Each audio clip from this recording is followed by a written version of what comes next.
Que toute la gloire soit rendue au Seigneur. Alors, la petite pensée que je tiens à vous partager aujourd'hui, j'avais le temps largement avancé. Je ferai de mon mieux quand même d'être dans le temps pour ne pas déborder. Alors, la petite pensée que j'aimerais que nous puissions partager en ce jour, c'est très simple. Et on a l'habitude même d'en parler maintenant. C'est simplement une question de saison. Une question de saison que des fois on a du mal à comprendre, des fois on comprend une partie, des fois pour certains il trouve la grâce de comprendre la totalité. Alors le sous-thème est simplement discerner sa saison de gloire, sa saison de visitation, sa saison et sa saison.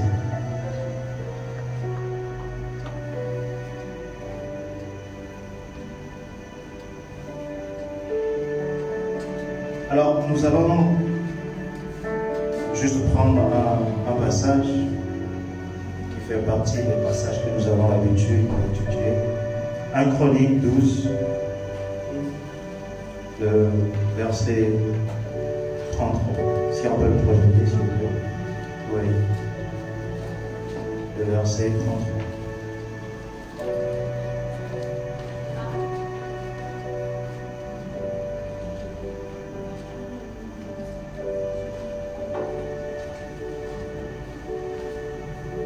De Zabulon, 50 000 en état d'aller à l'armée, munis pour le combat de toutes les armées de guerre et prêts à livrer bataille d'un cœur résolu. On peut repartir au 32.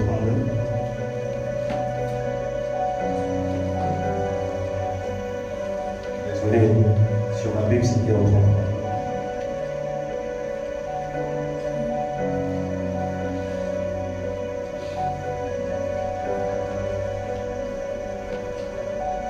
Si c'était la Bible là, au verset 32. Des fils d'Isaacar, ayant de l'intelligence des temps pour savoir ce que devrait faire Israël, de son chef et tous leurs frères sous leurs ordres. Restons juste là. Les fils d'Isaacar, ayant l'intelligence pour savoir ce que devait faire Israël. Une particularité par rapport à ce peuple, à cette tribu. Tous, dans les 12 tribus d'Israël, chaque tribu avait sa spécificité. Et pour ce qui concerne les fils d'Isaacar, c'est leur capacité, si on peut le dire ainsi, à discerner le temps, ou encore à discerner une saison bien déterminée pour exécuter une tâche bien déterminée. Afin qu'en le faisant, Israël puisse toujours avoir le dessus ou encore un avantage sur les autres. Et ces personnes, d'autrefois, sous un autre aspect, on disait que ce sont des personnes prophétiques. Parce qu'ils ont cette capacité de lire la pensée de Dieu. Parce qu'en réalité, le prophétique ne dépend pas du chrétien. Le prophétique ne dépend pas d'un pasteur. Le prophétique, c'est pour tous ceux qui s'alignent à la pensée de Dieu. Même le sorcier de ton village est prophétique. Même ce qui se passe est prophétique. Parce que ça fait partie des promesses, des grandes prophéties de la venue du Messie. Donc, ces choses se passent, elles sont prophétiques. Elles sont dans la pensée de Dieu. Raison pour laquelle on peut voir les mages. Lorsque tu prends ton dictionnaire pour lire et savoir qui étaient exactement les mages, tu te rends compte que ce sont d'autres dictionnaires disent astronautes. D'autres astrologues, pardon. D'autres disent magiciens directement. Maintenant, s'il faut se positionner sur ce raisonnement, comment est-ce que le Dieu Tout-Puissant arrive, je dirais comme ça, à valider la pensée des magiciens? Parce qu'il y avait quelque chose qui devrait se faire, un témoignage selon la pensée de Dieu. Et ces mages étant connectés, je dirais comme ça, à cette pensée de Dieu, ils se sont retrouvés à manifester le prophétique en cette période-là. C'est ainsi qu'ils sont venus adorer. J'aimerais que nous puissions savoir une chose. Les années qui viennent, à compter de cette année, nous avons besoin du prophétique si nous voulons avoir de l'équilibre. Nous avons besoin du prophétique si nous voulons savoir où poser notre pied exactement. Parce que la manipulation va être très forte, qui fait aussi partie des promesses. Car la Bible déclare que même les élus seront séduits. Et là aussi, il faut chercher à comprendre qu'est-ce qui se passe. Je vais revenir sur la petite pensée. Il est question de discerner sa saison. Discerner sa saison de gloire, de visitation, en fonction de ce que le Seigneur a prévu pour nous par rapport à notre temps. Alors j'ai ouvert un peu le dictionnaire pour avoir quelques définitions pour certains mots. Alors discerner veut simplement dire percevoir un objet par rapport à ce qui l'entoure. Une autre définition, c'est discerner, c'est se rendre compte de la nature, de la valeur de quelque chose. Ou encore faire la distinction entre des choses. Ce que je peux tirer comme résumé, c'est que discerner, c'est voir clairement. Ou encore comprendre totalement quelque chose. Ou encore avoir une idée détaillée d'une chose. C'est ça, discerner. Alors je prendrai aussi la définition de saison. Saison, c'est simplement l'époque de l'année caractérisée par un certain climat et de l'état végétal, selon le dictionnaire. On nous dit encore que la saison est une période de l'année qui observe une relative constance du climat et de la température. Mais la définition que j'apprécie le plus, c'est selon l'astronomie. On dit que la saison correspond à l'intervalle de temps durant lequel la Terre occupe une portion de l'espace de sa révolution autour du Soleil. Quand on regarde cette définition, selon l'astrologie, encore l'astronomie, pardon, on se rend compte que la saison emmène en quelque sorte un changement. La saison emmène à ce que la position change.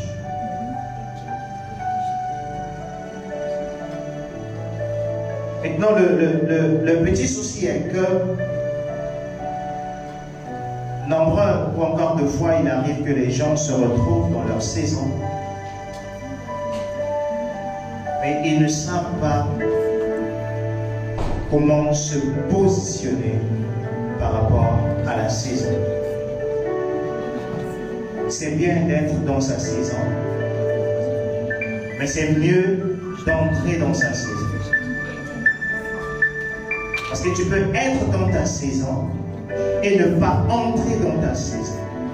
Ce qui fait que il y en a de ceux, s'il faut prendre sur la forme d'une image, ceux qui ont quitté l'Égypte, profitaient de la saison de la liberté, mais ils ne sont pas entrés à Canaan parce qu'ils n'ont pas saisi les choses ou encore n'ont pas eu à faire ce qu'il fallait pour pouvoir entrer dans la saison.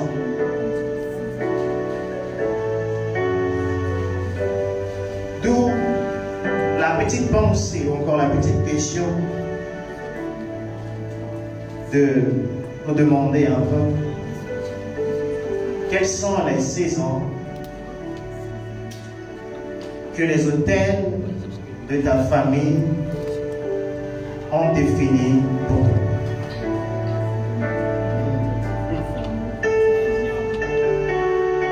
C'est une très bonne question, une très belle question qu'il faut chercher à résoudre. Mais aujourd'hui, nous allons beaucoup plus aller sur la compréhension ou encore de l'utilité de la saison.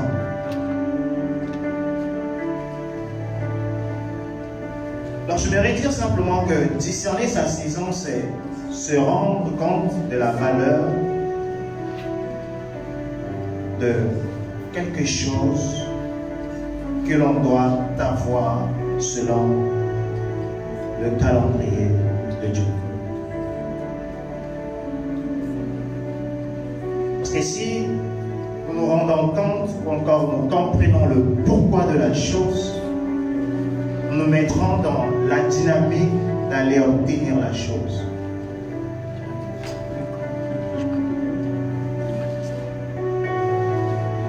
Alors, pourquoi alors connaître la valeur de ce que nous devons avoir dans notre saison? Je donnerai une seule raison. C'est pour en quelque sorte d'être en mesure de mieux gérer ce que l'on reçoit. Si tu comprends le pourquoi, tu seras en mesure de bien gérer. Si tu ne comprends pas le pourquoi, tu seras de ceux qui dilapident. Ceux qui n'ont pas de soucis, dépensent ou encore font comme bon leur semble. Ce qui fait que c'est important de savoir dans toute chose, ou encore dans toute bénédiction que l'Éternel met à notre portée pendant notre saison, quels sont ses avantages. Et je dirais par abus de langage les inconvénients. Et je parlerai aussi des clés. Parce que de manière très simple, si tu ne connais pas la valeur de la chose que tu dois avoir, comme je viens déjà de le dire, tu ne sauras pas comment la gérer. Mais ce qui est dommage, c'est que tu ne pourras pas en profiter. Si tu as des dollars entre tes mains, et que toi, dans ta tête, pour acheter du pain, il te faut seulement du CFA, tu seras là en train de mourir de faim du moment que tu as beaucoup d'argent en tête.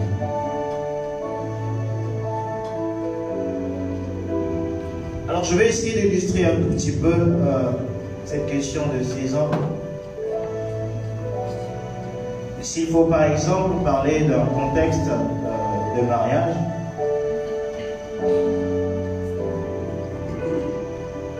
je pense que,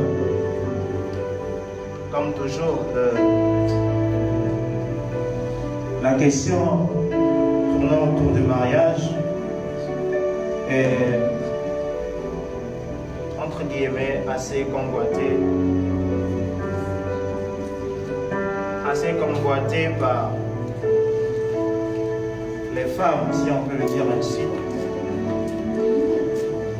mais qui de nos jours aussi devient un grand challenge pour les hommes.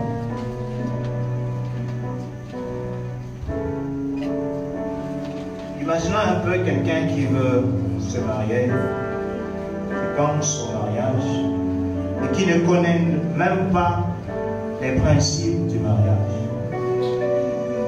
Qu'est-ce que cette personne peut faire dans le mariage?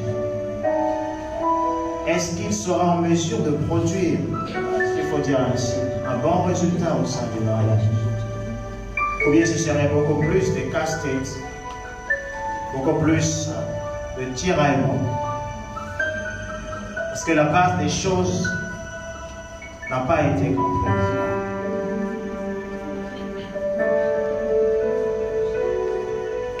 Je dirais que comprendre l'avantage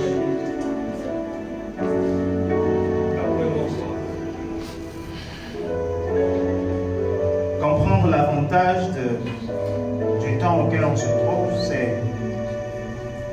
c'est pour nous permettre de gagner du temps. Si tu comprends ta saison, tu gagnes du temps. Yes.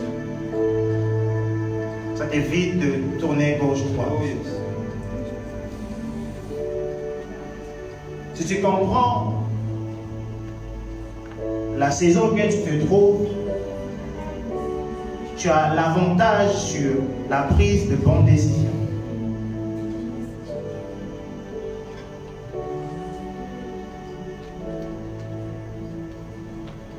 Si tu comprends que tu es dans ta saison, tu comprendras de la manière la plus simple comment est-ce que la grâce divine commencera à couler sur toi.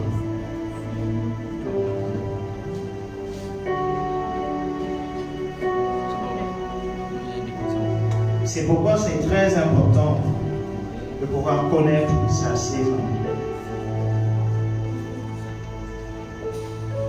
Souvent, au sein de l'Église, il y a un mouvement de fou. Parce que des fois, on aspire à des choses et que lorsqu'on entend ces choses être déclarées pour X ou Y, on veut souvent dire que je catalambano, j'arrache.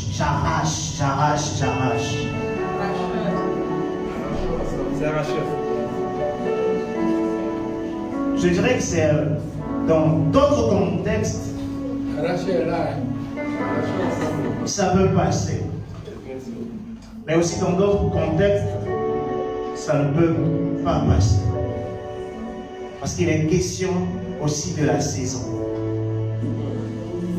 Tu n'es pas dans ta saison, que tu le veuilles ou pas, que tu arraches, que tu arraches pas, tu n'auras pas. Point clair.